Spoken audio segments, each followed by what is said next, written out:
హృదయంలో ప్రార్థన కొరకు ఆసక్తి రేగాలి.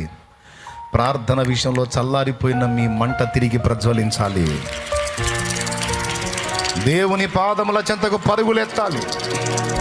పడిపోయిన నీ ప్రార్థన బలిపీఠం మళ్ళా కట్టబడాలి. దేవుని పాదములను సంధించాలి. నువ్వు హన్నా వలె, దావీదు వలె, యాకోబు వలె, పౌలు వలె, ప్రభు అయిన యేసు వలె.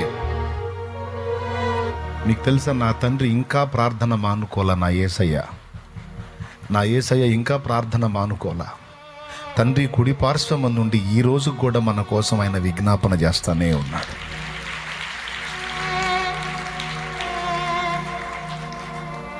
సిలువతో ప్రార్థన అయిపోలేదు బిడ్డలారా, సిలువతో ప్రార్థన అయిపోలా. భూమి మీదున్న ప్రార్థనలకు సిలువ ముగింపు అయితే, అక్కడికి చేరిన నాటి నుండి నేటి వరకు మన కోసం మానక విజ్ఞాపన